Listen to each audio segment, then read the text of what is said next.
Hey, do you think your firewall and your antivirus are keeping you completely safe? That's adorable. Here's a pop quiz. Do you know what 100% of all the data breaches that happened in the last year had in common? They all had a firewall and antivirus, and yet they still happened.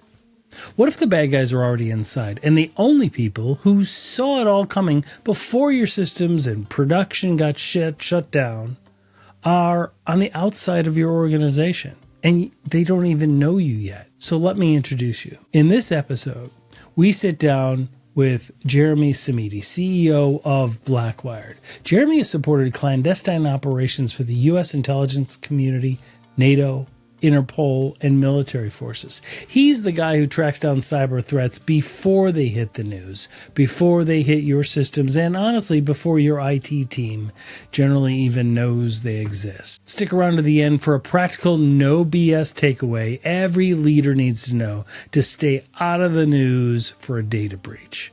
Because in today's cyber jungle, you're either proactive in hunting or you're the prey. Catch us on YouTube, follow us on LinkedIn, and dive deeper at cybercrimejunkies.com. Don't just watch, be the type of person that fights back. This is Cybercrime Junkies, and now the show.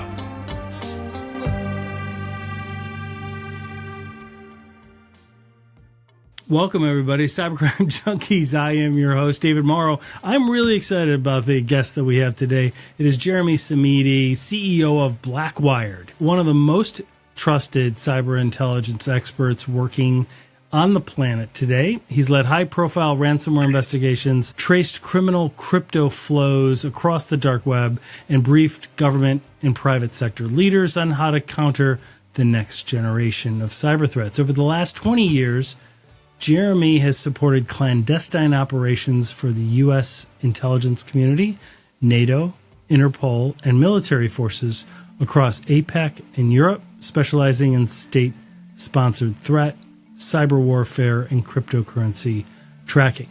His expertise has even been tapped by the writers of CBS's Person of Interest, Harvard's Master Program, and NATO's Military University of Technology in Warsaw. Jeremy, welcome to the podcast, buddy. Thanks, David.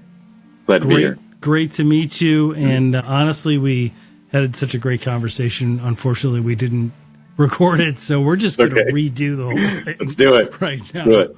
So tell us a little bit about yourself. Originally, what I always am fascinated by is how did you get into, what drove you into cybersecurity in general? Because some of us who aren't in our 20s, like, it wasn't really a thing. I got started years ago. I got started working decades and decades ago, but I made it into cybersecurity right around the Y2K era, and it was nothing like it was today. So what led you into it? Like, were you one of the kids that would, like, take apart computers, or did you just have a belief in national security and patriotism? Like, what walk me through it? Yeah, sure. So originally, my mom wanted me to be a doctor, and so I felt the peer pressure of having to be a doctor, right? Like a pediatrician, right? So, I volunteered. I started volunteering at hospitals, and I realized through certain, events that I would see there with the elderly and whatnot, I realized I didn't want to do it. It wasn't me, but I always had a knack for gadgets and technology and doing those types of things. So I was, a little bit around the same era, right? Growing up in the technology space, and it was all about modems and phones and things like that. So I realized that was really my passion in doing those things. So I built my first computer virus at 16. I built my first computer when I was 16 or 17, right around there. Hang on. Let's pause there for a second. You built your first computer virus at 16? Yes. Okay. What did it do? Like, what? So in today's terms, 16-year-old Jeremy come up with in his room. So it's funny because I'll leave organizations anonymous here, but so I built basically a virus that was able to, in today's terms, exfiltrate data from computers. like I from love computers. that word, But exfiltrate. yeah, We have to use a fancy word. Not like well, that's the word we use today. Yeah, not steal. We Yeah, can't right. say steal Right. because people get turned But off. really, yeah. We'll So use exfiltration. back then it was educational purposes only. Right, of But course. I didn't have many computers to work with in this situation. Right. So Yeah, that's true. I took one to where I was working, and back then it was modems, right? It wasn't really Right. like a broadband connection. So you put the virus on a 3.5-inch floppy disk, and you stick it in the drive. They turn the computer on in the morning. They don't know any different. It does its thing as it boots, right? And then it pulls data in a specific way. And then, the modem number was taped onto the modem, for, back in the area. Right. And so I had a computer at home that my parents bought, and I was good with it, right? So we dial into the modem into the place where I worked, and then I was able to get to the machine to see what it pulled from the disk. And it's simple, right? But it was the concept what type of stuff was it able to gather up? Like passwords it was or sensitive information, or it was basically it could have. It was basically, there was passwords, but there was also, because all that was clear text, right, back then. Yeah. But it was the system itself, and it was all of the receiving, of all the product that was coming into the store, and the manifests and pricing and scheduling and all that stuff. So back then it wasn't as sophisticated. So a lot of it was command line driven, and we could see lots of things on the hard drive, the C drive. But conceptually, it was the start of essentially my career in doing those types of things and knowing how computers worked and being able to understand the operating system. So I come from the command line world, not the point and click.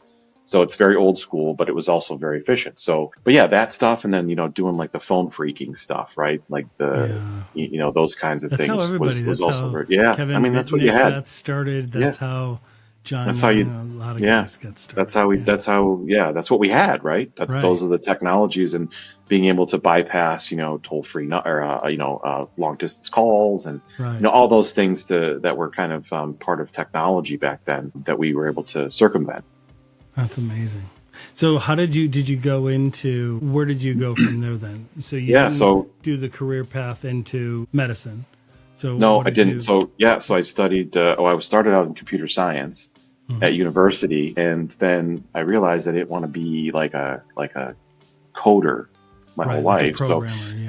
Programmer. I was good at it, but I switched my major into the business side, which was management information systems. That's what they called it back then. Yeah. So it had a business track. It was in the College of Business, but then there was also, technology courses and such. But, I did a lot of self-taught things as well while, going to university and reading a lot of things and experimenting, because I had my own computer and I had, those types of things, access to those types of things. And so the university was a great place to look at systems and other types of things as well to learn. So a lot of that stuff just came naturally to me, and I enjoyed doing it. And it was even then it was really kind of an up and coming field. Yeah. Like, management information systems, like, of course, using data with business and, those kinds of things. Yeah. So, well, and back then it wasn't new, but the housing of data, the protecting of data, like the value of data and putting dollar amounts around data and what it really means. It was at its inception stage. Totally. Yeah. And it was called, data security. My first internship, it wasn't information security or cybersecurity. It was just data security. And again, as you said, very infancy in the stages. How did you get involved in helping law enforcement? So I started, attending, and didn't co-found, but I was one of the early attendees at some of these roundtables and conferences that were put on by federal law enforcement. And in talking to some of the agents, the special agents, saying like, how are you guys doing this, and how are you guys doing that? And they were actually looking to the community to help as well, because a lot of the federal law enforcement agents back then, they didn't have a lot of cyber, but they were more in the protection business, or they were in the treasury business, or, in the law enforcement side of things that wasn't really cyber. And so they asked me to help in assisting in some of their federal investigations, their white collar crime, different types of activities, child pornography cases, and those kinds of things, where they needed expertise in forensics and networking and looking at data and snooping around and doing those kinds of things. So that kind of got me into that domain. And then back then I had my own I still do, but I had a different company, and we started to get into federal government work.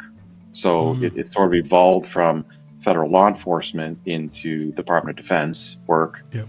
And then ultimately into the intelligence community. So people leave in a trit, and then they move over here and they say, we want you to do this work over here. And, throughout that process, you get security clearances and they get elevated, and then you can start to do that kind of work later on. So that's the evolution of how I got into that space. But then there's a lot of private sector work that we would do too. You'd start out with, back then doing the red teaming, the blue teaming stuff, and then going in and doing assessments. And this is when Wi-Fi was starting to really come about, right? Yeah, become popular. So we were doing a lot of war driving. Everything started to get connected to the net. Yeah.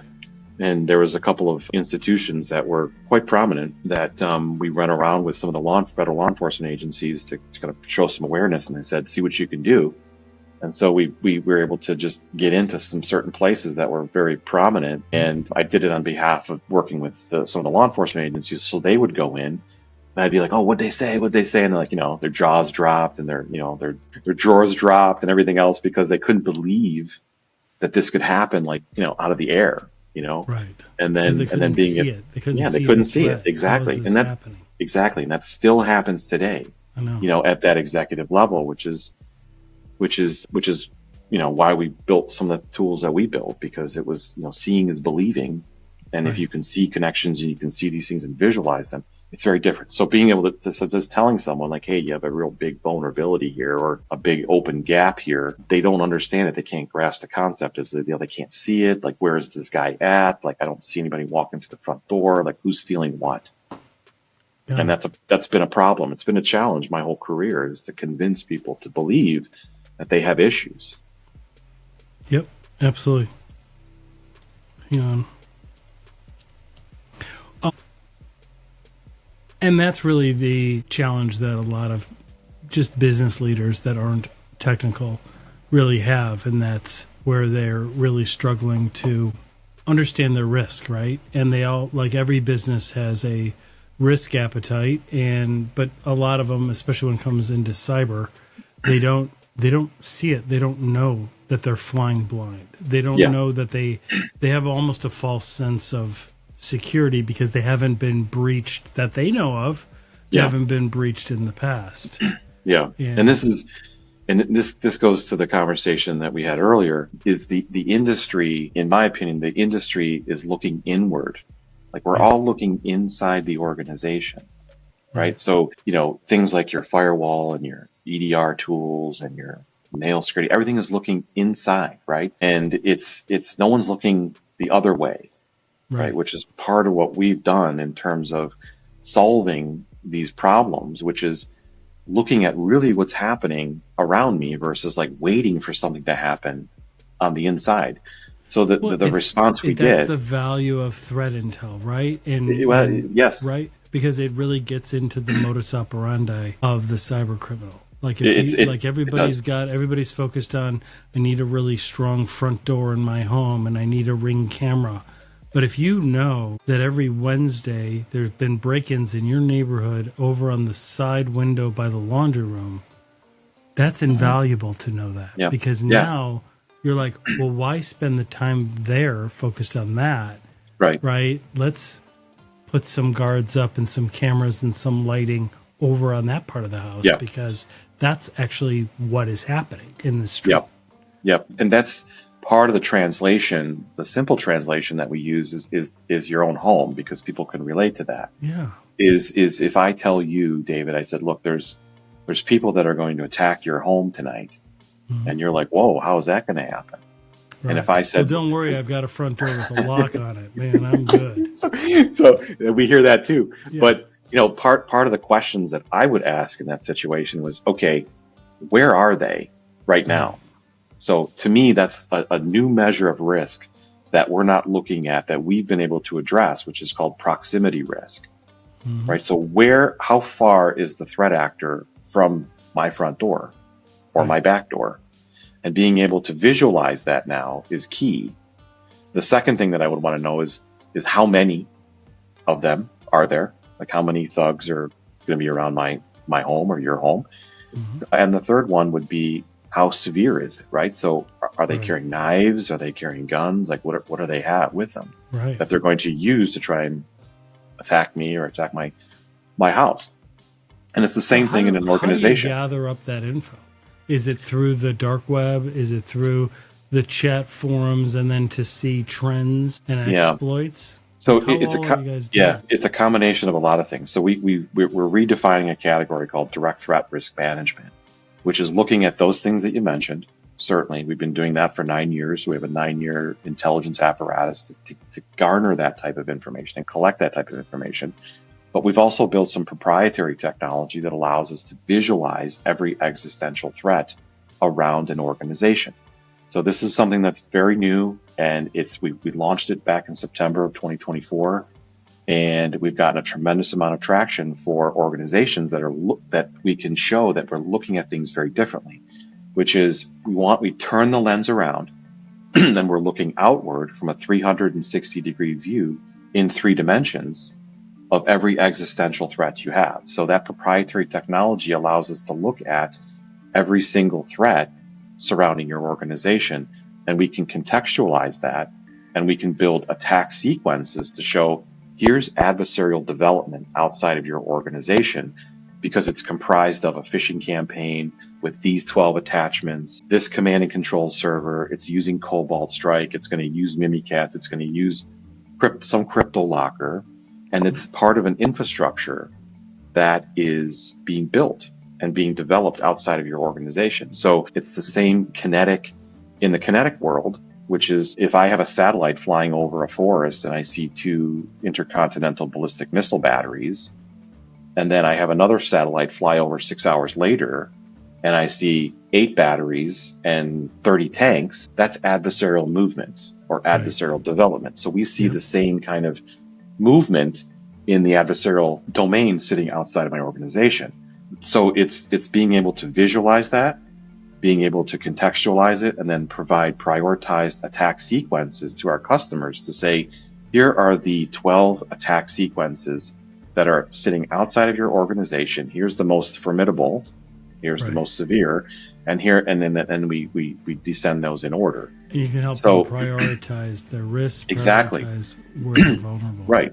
And then on top of that, we also provide the solution to each one of those attack sequences, which is not only can we identify what that attack sequence is we now can gather the metadata behind that to say, here are the indicators of attack or the indicators of compromise that they are going to attack you with. So here's the phishing attachment link, right? Here's the hash to that. Here's the IP address for source origination. Here's the long URL. And those are the types of things that we can provide as intelligence to the organization to integrate into their current technology stack or security stack and say, when this comes, this is what you do. You block and tackle. So we inherit the policies of the organization. So to your point earlier, when you get someone that says, well, I don't see this in my network, I don't see it in my SIM, that's the point. You don't see it because it hasn't hit you yet. So it hasn't gotten in to be detected yet. Exactly. And once anything is in your organization, it's already too late. That's the mentality that the cat and mouse, the detect and respond mentality, which is from the 1980s, is still being programmed in our minds that's what we're supposed to do. We're supposed to wait for the threat, brace for the attack, and then deal with it. That's so old and 1980s mentality that we just think that that's the way we're supposed to do it. When now today you can actually see the threat actor and the threat campaign forming and developing outside of my organization and notifying me before it even happens. So it's a process we have what's called RFI, aim, ready, fire, which is how every threat actor moves. That's their MO, which is they aim, pick the company, the target, they ready themselves, which is the industry, right? Yeah, the industry, exactly. They're going to have rural healthcare, right? And so rural healthcare is on the agenda.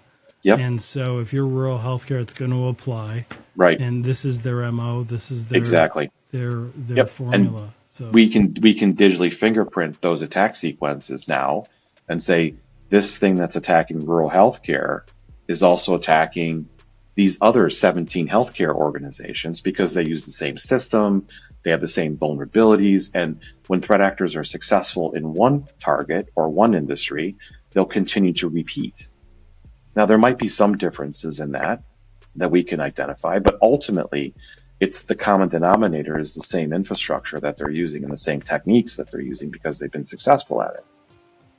So one question I get asked a lot is because where I live, I'm in the, I'm looking at forums and dark web, marketplaces and things, and especially the small to mid-sized business owners in the Midwest or the rural healthcare in the U.S. Everybody's still surprised that these cyber criminals aren't arrested, and they do occasionally get arrested when they travel, right? We catch them when they're on their way to a beach somewhere or something. Right. But in general, a lot of them they operate with impunity. So, can you explain to us why that is, or, how the organized crime element here has developed? Yeah. So there's to dispel any of the mystique around, threat actors and hackers, right? They don't all wear hoodies and they don't all look like that picture, right? It's not a kid in their basement. Yeah, exactly. Some of them are, but this is part of the issue too. Is the face of the threat actor today is so varied, right, and so different than it used to be. A lot of these people have jobs, right? A lot of these people they might be stateside. A lot of them are, not in the United States.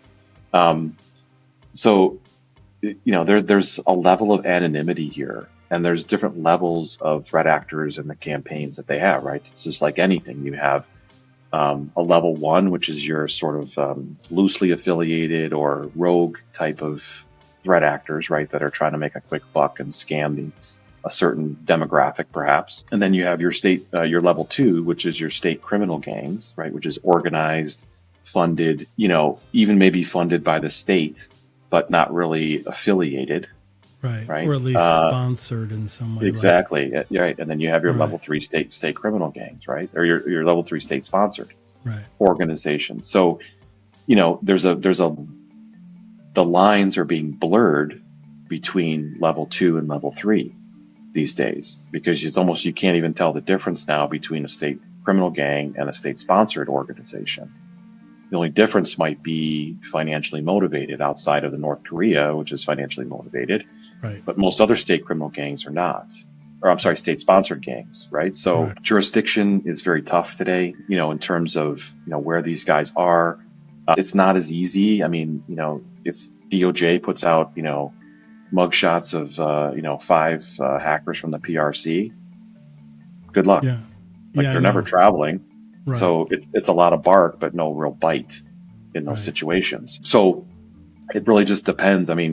Social engineering today is completely redefined, and it's evolving so quickly that, it's a lot of times it's really hard to determine who's the ringleader, right? It takes these organizations like Scattered Spider, and, that's a really popular one today. Oh, yeah. And Scattered Spider is remarkable. Their ability, the level of research that they do, their OSINT, their ability to persuade people and convince. Their skill set in social engineering is absolutely remarkable.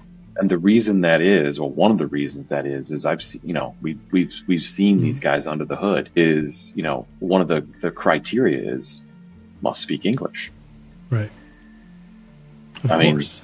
That's but today, it's like you got call centers in Asia, and you got call centers in certain parts of the world that it's commonplace to hear accents for people asking for things, looking at social engineering techniques. Some of these guys are very good and they're very persuasive in what they do, and then some of it's fear mongering, with different demographics. My mother gets calls all the time and she answers the phone. I don't understand it, but I know. Then she comes to me and says, oh, my Microsoft is going to be turned off. I'm like, what do you mean turned off? Or they're clicking on ads. Like, I've been looking for this product forever. This one's 90% off. I've got to buy it. I'm like, Don't click on that. Yeah. It's not real. Yeah, part of the problem too today, I think, is it's just vanity. I mean, we've done things at conferences where it's like you put up an easel before you come into the event, and it's win a free iPad. Scan this QR code. Right. Like I have a QR code phobia, because the thing I ask everybody is, okay, well, what is that? Where does that take you? What does it say? Where does it go? I don't know. Right.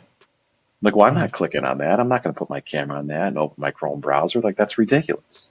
Right. But people do it, right? And during the pandemic, it was big. It was popular to recreate QR codes on the tables in the restaurants that had the menu, right? Yep. So if it looks like the menu when you go there, and all of a sudden it drops a piece of malware on or some sort of tracker, and then all of a sudden it's, that's the end. And so there's all different kinds of techniques. That brings up a question, and you've talked about the kinetic world. Like, when you first got started, we had two versions of our life. Like, we had computers in the office, and then we had our regular kinetic world, our physical world. And frankly, if the computers were down, we were fine. Like, generally speaking, like, we were fine. We could still process payroll, deal with vendors, conduct sales. Everything was still working. Yeah. And now we've all gone through this digital transformation. I mean, anybody that's been to healthcare recently, like, the nurse doesn't come in with your records, all papers of your records to be able to tell you what you need and where you're at. Like, it's all on a tablet. It's all in an EHR system. It's all tucked away. And we're more dependent on technology now than we were 15 years ago. So and the impact of these attacks is worse than it was. 100%, David. And it's a perfect example is the healthcare industry, where the value now of health records and bringing a hospital back online from a ransomware attack is priceless today. Because if the hospital isn't working, you're now starting to see isolated cases of collateral damage, right? Like, so people are dying because they couldn't get their surgery or they couldn't get the x-ray over to the radiologist. Or they had to be if it's a rural healthcare, they have to be transferred 2 hours away or an hour and a half away when every minute counts. Exactly. And it's in that type of world, yes, we did it, 30 years ago, 40 years ago, but today no one knows where the reams of paper are anymore. Right. So if my iPad isn't working, that's got all the records and the ordering medications and this, that, and the other, it slows everything way down and brings you back into the archaic ages. Well, yeah, because not just the over-reliance on technology today compared to before, but we've gotten rid of all the processes and all the policy. Like, we don't know how we would do it pen and paper anymore, because we haven't had to do it for 10 years, 15 years. And so those processes have been dismantled. Yeah, 100%. Right. Wow. And as you say, the reliance on the technology is so great today that the younger generations, they don't know what a phone is anymore, right? Or let alone a printer or any of those things that we would use, right? 20 years ago. And so if you take away their only device that they know how to use, mobile device or a computer, thinking is very different today in terms of they don't know what to do. Most of them don't know what to do. Right. And so like I would say our generation, like, we bridged that gap, right? Between that era. Yeah. We lived in both. Exactly. Yeah. We'd be hard pressed to tell Gen Z and Gen Alpha, like, hey, you got to fax this over to there and then go and get the form in duplicate and go use the, like, or pick up a phone. Write that out. They were like, what? Like, what am I supposed to do? You just handwrite that out. Like, well, I can't read your handwriting because it's cursive. Right. And I'm like, hang on, man. Yeah. I mean, we started that whole era, right, of the point and click and everything. I mean, but today it's critical thinking, and it's a different way of thinking, and it's not. I don't want to say necessarily it's their fault, but it's also, it's how you're raised too, in terms of generations, like how you look at things, right? So it's more circumstance than anything else. Yeah. One thing I hear is SMBs groups, they're always saying, well, I don't feel like I'm a target because I'm too small, or I don't feel like I'm a target. Yet they're the ones that are hurt the most. And And it seems to me, based on the report that you look at, but a good half of all breaches are involving the really small ones. So they're just not making news. How do we, what are some of the misconceptions you see that leaders that make those when they get pwned? Yeah. So the first thing I'd say is small business is big business. It drives the country, the small business world. So it's a mentality that needs to shift, because people think, I ship cardboard boxes, or I do this or I do that, which we try and explain to companies, whether they're big or small. A threat to one is a threat to all. In that getting that mentality understood. And anything that makes you money, right? Whether I'm shipping boxes, selling flowers, or even some of the other, small business, a lot of the other small business activities, these are the things that run the country. And if you get ransomware, which a lot of small businesses do, and they don't have to report it because there's no regulatory requirements for these small businesses to do anything. So that's why you don't hear about it. So a lot of the statistics that are out there, they're deflated, in my opinion, because they're only looking at the things that people report. Right. So it's a mentality, it's a paradigm shift that we need to make in terms of small business, to say, look, there are solutions that can help mitigate those risks, that they don't have to spend $1 million.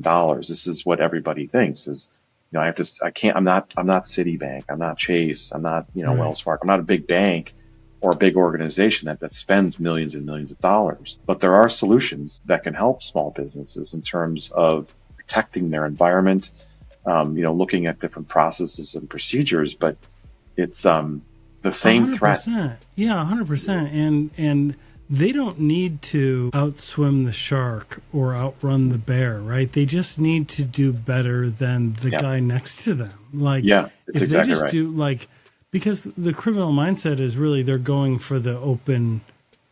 The more I interview these guys that are actually doing it, the more I'm seeing, or the more I read about them too, is the more I'm seeing is they're very similar to the criminal walking through the parking lot of Target, just opening all the car doors to see which ones are open.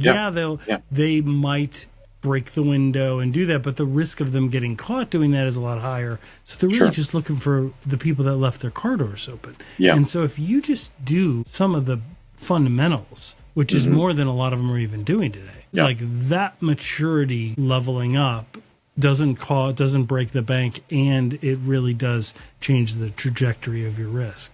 It does, and like you said, a lot of the smaller time criminals, they're looking for the low hanging fruit, and if you have, certain things, doors and locks and things like that are there, you're right, they will move on, and that's the idea, is to mitigate that risk. Absolutely. But we see so many of these companies, these smaller companies, that are hit with ransomware, and it puts them on their knees. Oh yeah, they cannot operate. Yeah, it's absolutely devastating. And then the costs, because they don't have the things in place. Exactly. The costs are much worse than they need to be. And it's who wants to do it, right? Because it's not a big prize, or you can't afford my, $750 an hour or whatever. These guys don't have that to do that. So some of them go out of business, and some of them, it's a very long road to recovery, and it doesn't have to be like that. Emotional, right? Yeah, exactly. It is emotional. Yeah, it is emotional. Yeah. So you've worked with governments, global firms. What mindset shift should SMB leaders adopt in order to stop playing kind of defense only and to be more aware? I think that defense is good, but I also think being more proactive in how they run their business, how they transact with their third parties, how they transmit their data, again, closing the loop on some of, with the employees that they have in terms of how they conduct their business. So there are some things that they can take, small business can take from enterprise business, from larger businesses and such, in terms of protecting themselves. So a proactive mindset is something that I think is where a lot of that starts. And I think it starts at the top in terms of the top of the organization. Because that has to come down from the top. If it doesn't, it's very hard to push that upstream. Right. And so when you have owners or executives in smaller businesses, sometimes they, again, the mindset is we don't need that because, as you said, we're not a target, which is we're not a target and we haven't been breached yet. And that they know of. When I hear that, I'm like, well, how do you know? Like, exactly. You don't have the systems in place. You're not going to know. So, right. Like, and they're like, well, there's no harm. And I'm like, not yet. Exactly. Like, and when it happens, the longer it sits there, the more harm it's going to be. Yeah. It's, we've tried, there's a lot of different analogies that we've tried to use, which is like, okay, every small business, small to medium sized business, like you have an accountant, someone does your books, right? Or you have them audited or you have them compiled statements or whatever. Someone does that. It's no different in the cybersecurity world, right? You can look at it as a cost center if you want, but at the end of the day, you have to have someone and not like I think there's a definite positive P&L impact on investing in security. 100%. There is 100%. Because that mitigated savings, 100%. When you reduce your risk, that even if something bad happens, it is costing you less. It is rebounding faster. And all of that has a real dollar value on the P&L. Yeah. And this is something that we're working now with the insurance companies in terms of cyber liability insurance. So the technology that we've developed, being able to present this and say, look, this is what this does. And this allows you to more accurately estimate cyber risk. Yep. Totally. Absolutely. Yep. And they say, well, this is unbelievable because now I don't have to stroke these checks because my loss ratios are going to decrease. Right. Because of the proactive mindset and some of the technology and intelligence we can now, and the data that we can now consume that can more accurately estimate cyber liability insurance. Oh, yeah. And it's almost a matter of like just being able to predict and quantify and throw metrics around it, because then they can more accurately assess premiums. Because years ago, just a handful of years ago, every insurer was rushing into the market, and then they all got pummeled, and a bunch of them got out of the market because they're like, "Did you not think this was real? Like this is the freaking Wild West, and you guys are jumping into this, right?" Like, and a lot of the insurance companies, even still today, like even when we renew our insurance, it's a checklist, right? Like it's like, do you have a firewall? Like, I know. Okay, if I said yes, then what? Right. You leave me alone. You underwrite me. Like, it's not a really good measure. And they're like, well, I have MFA on one thing, so sure. And then they fill that out, and I'm like, no, that's not what they're the reality. Asking. Right. That's the reality of small business and business insurance, cyber liability insurance today. It's, there's no accountability in the process, and until it's too late, and it happens. Until it's too late, they realize there's no coverage, or even cyber insurance. A lot of SMBs feel like it's going to cover them. I don't need these services because I've got insurance. It's like, well, what? Like, that's like, I don't need to wear seatbelts. I can drive drunk because I've got insurance. Like, you're still going to have liability, and insurance doesn't cover everything. Like, it really doesn't. Like, it's and some small businesses, a lot of long-term things, and some of them use that as a cornerstone of their strategy. Meaning, I don't have to buy security product or a managed service. I have cyber liability insurance that the insurance company gave me. So if I do get breached, it's paid for. Right. Which is that's a myth. That's a bad mentality. Yeah, it's a myth. It is a myth.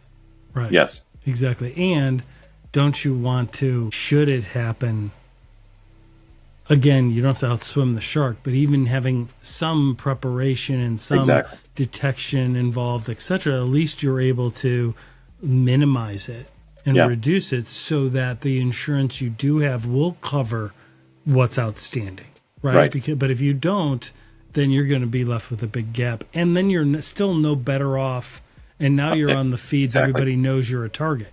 Like, it's almost prime season on you after that. Right. So, and there's a very high statistic of organizations that are hit predominantly with ransomware, right? That 6 months later, it's like the bully on the playground. I mean, I'm gonna take your money today, and I'll take it again, right? Right, exactly. It's protection. They got to pay protection. Right? Yeah, it's everywhere. Everybody's got to pay. Unbelievable. So let's talk a little bit about shame. You know, many SMBs are embarrassed when a breach happens, right? Mm-hmm. They don't want to tell their buddies, they don't want to tell their customers, and you know, in the SMB space, something may or may not fall into reporting land because it's not necessarily regulated. You never know. But what's your take on what is the right way? I guess what I'm trying to ask is, what is the right way, any size business, but what's the right way an organization should handle themselves when they've been breached? Because you and I have both seen good examples, and I've got like poster children of what you're not supposed to do. Yeah. Right? Yeah. Like, walk us through given your experience. It's probably similar to yours. I mean, doing incident response for many years, you know, it's both ends of the spectrum. It's the ones that want to say, you know, hey, can we say this was just like someone pulled the plug or someone dropped water on the server having room. Technical issues. Technical issues. I mean, we've heard it all. And then there's a lot of spin doctoring going on, you know, in the boardrooms. No one wants to report it on a 10K, and that's in the SEC world, 10Q SEC world. But in the small business world, I think, you know, they don't have that type of resources all the time to do that. I think, you know, the best method here is, there's a lot of excuses we hear too in terms of in this business, which is, it was state sponsored, it was the Russians, right? And then like we're supposed to give empathy to that. Like I don't necessarily agree with that, because it doesn't matter who it is. It's almost in some level state sponsored. Like level, they're either sponsored or they're operate with impunity, or they just, so long as they don't hit CIS countries or whatever, they're coming after you. So it doesn't really change anything. It doesn't change anything, right. And it's more looking for empathy, in my opinion, in the community. That, you know, we couldn't have done anything about it. When you're talking about big enterprise companies that turn down things all the time, you know, from a technology standpoint.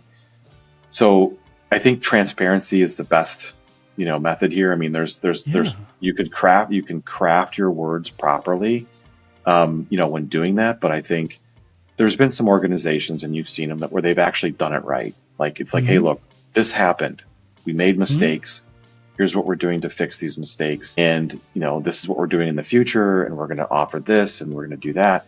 So I think transparency is the best way because it is the elephant in the room. Yeah. Right. Really anytime you're doing these things. People are going to judge if you're trying to not take accountability or deny that it happened, or not be fully transparent with the number of people that have been affected. We've seen that, or the types of data that has been affected, so that they're worried about what could be done. It's a bad look. Because it's you didn't protect our data maybe well enough. We don't know, because you're not being transparent. And B, you're not even owning it. Right. Exactly. And then that infuriates people. It infuriates customers. Yeah. And it doesn't fly anymore.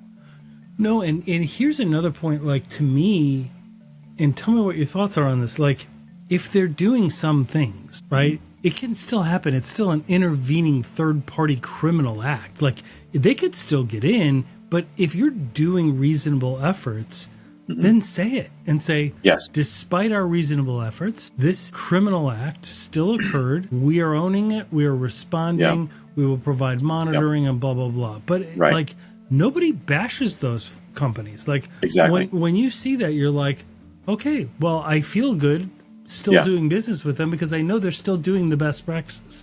Can this happen? Sure. Just like a storm can happen, just like a fire can happen. Yes. It can still happen, but I know that they have fire extinguishers. I know that they have, you know, spray things on the ceilings, and I know that overall we'd be protected. Like, they'll make reasonable efforts.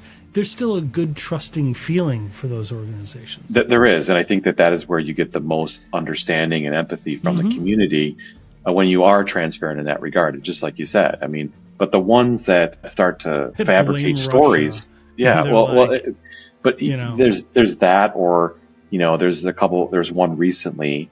I won't mention any names, but it was in the crypto space that was talking about how they were breached with ransomware, and they were saying, oh well, someone social engineered our call center. I said, well, how does that have to do with anything with your systems? I mean, that's customer data. It shouldn't have anything to do with access to your systems. Like a customer doesn't have access to the systems.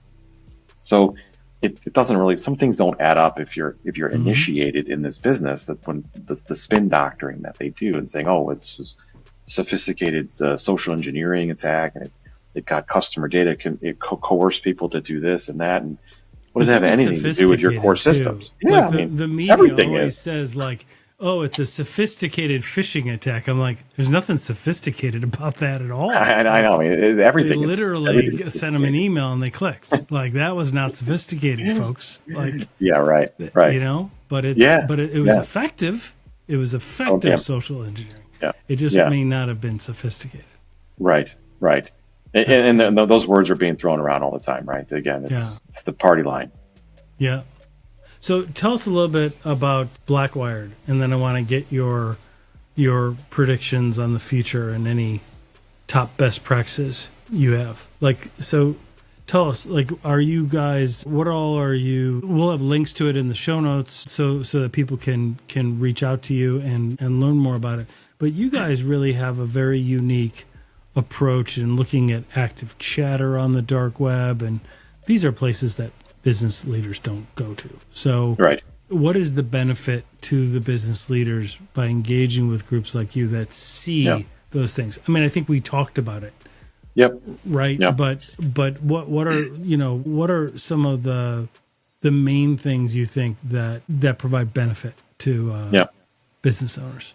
Yep. So Blackwired, we are a cyber innovation company where we develop products and solutions that defy conventional wisdom in the space. So as we discussed earlier, if the industry is looking this way, we'll look this way and identify problems and develop solutions for that. So we've So what developed you're saying is a firewall may not be enough. It's not enough. What you're saying is, I got a firewall. Like, aren't I set? Aren't I free from all this? Because I bought a firewall. That's a common question, and the answer is no. Yes. Okay. I'm glad I'm not the only one saying it. That's all. Yeah. So we build solutions around the infrastructure, right? I mean, firewalls are good. They have their purpose. 100%. But you still need them, but it's not totally. It's not going to Exactly. And so we built solutions and technology to look at the problem in a different lens. And it's what we've done with our Third Watch platform, is being able to visualize the existential threat, every existential threat surrounding an organization. So if you want to really know what's going on before it actually happens, this type of technology is beneficial for not only the largest enterprises that we work with, but also the small to medium-sized organizations. Yeah, because then they can know where to invest. They can know what to do. They can know what to, right? And then they can decide, what is my risk appetite? Like, to me, I think a lot of business leaders are sitting there thinking they have this level of risk, and they're accepting that, and they're good with it, which is brilliant. That's good business. But I think what the gap I'm seeing, the big void, is they are making a lot of assumptions in that, and they are assuming that risk is not as big as it really is. And it's usually exponentially worse. Right. And being able to provide an organization with that sort of counterintelligence, which is, the data, that tells me where my issues are, and, as you said, what I need to invest in. Like, what is it that... And then now I know what my risks are, and if, the different categories, and if this one's really high, I'm not comfortable with that. If I'm going to invest, I'm going to invest a little bit to reduce that one, right? Exactly. Yep. And being able to provide that intelligence on a long-term basis and a trending analysis to say, here's how you compare to your other peers in the business that are also against these types of threats, right? And so where do you fit in that? Which is really important, because that gets to just like, you don't have to outswim the shark. You just have to outswim that guy, right? Exactly. So if you don't know how good of a swimmer, or you can't see that person swimming, you don't know whether you're even beating that person, and you might be the one closer to the shark, right? Right. So you need to know that. And exactly. that intel is really key. Right. And that's the kind of intelligence, a part of the intelligence that we provide our customers with around contextualized data that actually is evidence-based, right? So there's a lot of companies out there that say, well, we're going to do a vulnerability assessment and we're going to give you this magic score, and all of a sudden it's all this fear-mongering, and everyone's like, well, why is my score so high? Well, it's just, it is, because we did this magical click of a button and we got this score. And here's the 170 things you need to fix. Exactly. And that's they're nobody only exploiting 5. So just take the 170, put 165 of them down at the bottom, and let's just focus on 5, because you know what they're actually doing out there. And that's part of to know. And that's part of what we do as well with our technology, is being able to map the actual threats that you face with your vulnerability report, and map that together and prioritize for any size organization that's saying, here are your, like you said, 100 or 1,000 different things, but there's only 17 that really matter, because these are the ones either being exploited or can be exploited based on real life events, right? So everything else can be prioritized later or wait till your next scan. But, the data and the intelligence that we enrich all of that with is all based on evidence. So like you said, it has to do with the chat rooms, the telegrams, the WeChats, the Discords, the dark web, but it has to do with a lot of different things that we're looking. There's a lot on Telegram. There's a lot on Discord. Right, and we see lots of stuff that we're using natural language processing to read all this in real time, and then provide risk scores to that create through algorithms and calculations true risk scores of an organization, or that of your third party vendors or suppliers, which is also a huge risk today, which is that supply chain risk or that sideways risk, that it's not only I want to look at how I look to the rest of the world, but how do my third parties look? And are they... how do my vendors handle security? Because I conduct business with them through API connections, VPN connections, wire transfers, SSH, all these different technologies, right? Yep. And we call them communication relationships. So what is your relationship with your third party? And is that a risk? And we can actually see that your third party has been compromised, and are they using tools and weapons that are going to compromise me? And being able to visually see that and say, hey, third party X has a really high risk score because of the proximity risk that they face. This is at the front door. This is probably inside the house. And they're actually going to use this campaign to launch against them to get to me. And that's really how that valuable works. information, in my opinion, because then you've got some negotiation, you've got some leverage when you're talking to the vendor. Exactly. You're you want to keep doing business with us. Exactly. On renewals, we've got to lower this risk score, man. Right. I can't jeopardize my whole organization just to give you the contract. Right. And it's based on evidence, David, which is the beauty of it, which is it's a lot of evidence that we show of why it is the way it is. There's a lot of data now, which is really good, because there's a lot of data that shows doing certain cybersecurity controls actually reduces your risk. And that's a real benefit to an organization's P&L, because that is a true savings. Less money that will go out means more profit, and that benefits the P&L. Yep. So or reinvestment. Right. Or into the company. Right, exactly. Yeah. So really, really good. So before you leave us, what's on the horizon for you, and what top suggestions do you have for business leaders, rural healthcare? This is your moment to kind of go, people, would you please, do more than firewalls and MFA? Yeah. I would say, look, in today's threat landscape, a proactive mindset is the paradigm shift. It is all about the data. It is about the intelligence. We're starting to leverage artificial intelligence and true machine learning, both supervised and unsupervised, in helping us automate this, because we are staying at pace with the adversary, and that is becoming very difficult to do. So, look outside of the upper right quadrant. There's technology out there that's doing some very innovative things and addressing the problems that continue to haunt all of us. And there's technologies that can solve those problems today. So it's having that open mind, having a more proactive mindset, an intelligence-led mindset, I think is very important. There are absolutely brilliant approaches and solutions and organizations that aren't in the Gartner Magic Quadrant. The Gartner Magic Quadrant solutions are great, but there's a lot of fantastic ones that might not have been there because they're not as old, or they don't play the game, and they're busy, right? Like right, exactly. There's a whole bunch of reasons. Yeah, exactly. Yeah. And so that's kind of where I would say, I mean, as far as predictions, I mean, look, it's anybody's game, but I think a lot of these things, like the social engineering techniques are getting very sophisticated. Really use that word again. Yep. The AI, the deepfakes, the voice alterations. Yeah, we didn't even talk about AI and deepfakes, and I'd like to actually a little bit before I let you go, because I'm a student of that. I've read Perry Carpenter's book. I've had him on the show. It's remarkable how effective it is, and I have spoken to small organizations that even in their hiring process, they're doing Teams meetings and Zoom meetings, and they're like, this isn't the person. Like on paper, they're the person, but there's something up. And they don't, and the deepfake detection isn't quite there yet.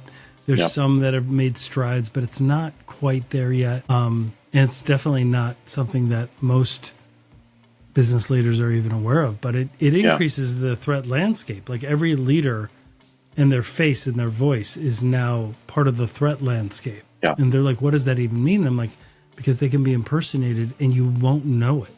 Yeah. Like it's very, very good. The level that it has gotten to in the last 5-6 months. Like it is a year ago, 2 years ago, it wasn't that good. It was pretty easy to spot. It is not so now. Like it has gotten really good. Even the chat bots and the AI bots that can translate that is getting very, very good in terms of being conversational, and being conversational where it's very difficult to tell if it is a chat bot. Right. There's technology being developed today to detect, like there's anti-chat bots, right? Like to detect those things. I read the other day, which I thought this was pretty interesting. I think there's two kinds of these social engineering attacks. There's ones that terrorize, and there's ones that monetize. And this article I read, which was talking about, AI female has been created like an OnlyFans. Oh yeah. So it's like they're monetizing not even a real person, right? That's doing all these different acts, and it's monetizing it. So it's not even a person that's supposed to be a person. That's they're monetizing these situations, and it's a made up person. It's not even a real thing. It's not even real. It's the weird science of today. That is weird science. Right. So unbelievable. Yeah, right. Well, I think we're going to see more and more of that, and I think we're going to see more and more of AI deepfakes in social engineering. And social engineering already is such a technique and tactic. It's going to get cheaper, and it's going to get cheaper and cheaper and more readily available. And then even doing Zoom interviews, Zoom interviews with a deepfake being able to have the chatbot tell me exactly what the answers are and read those. And it's getting very, very difficult and very sophisticated. Yep. And that is coming to the employment small business. And the employment angle is a big one. Yeah. Like you have threat actor groups, some state sponsored groups that are monetizing that in terms of like, they don't even know they're hiring North Koreans. Right, exactly. And some of that's really widespread. Yeah, and there's some of that is being surrogated here, right? In terms of, you can have proxies and things like that to show origination, but you have people that are, helping them overseas do that here. Right. In terms of surrogating the whole process. Yeah. Again, it's organized. It's organized crime. Yeah, absolutely. Absolutely. Well, Jeremy, thank you so much, man. Great conversation, buddy. Yeah, likewise. That's fantastic. Yeah, very good. Yeah. What's on the horizon? Are you doing any speaking coming up? I'm actually events in the fall or anything happen in the summer? Yep, I got just busy with developing a business and running a business. it's that. But yeah, I'm actually speaking at a Citibank conference this month, this month in London. Fantastic. Yeah. Well, that's great. I want to hear about how it goes, and it won't be the last time we talk for sure. Yeah, for sure. Sounds good. Thanks, man. I appreciate the time. All right, David. Today. Appreciate it. Everybody got something out of it. I know I did. So, Me too. Great insight, buddy. Thanks, David. Appreciate it. All right, man. Cool. All right. Talk to you later. Talk to you. Cheers. Yep. See you.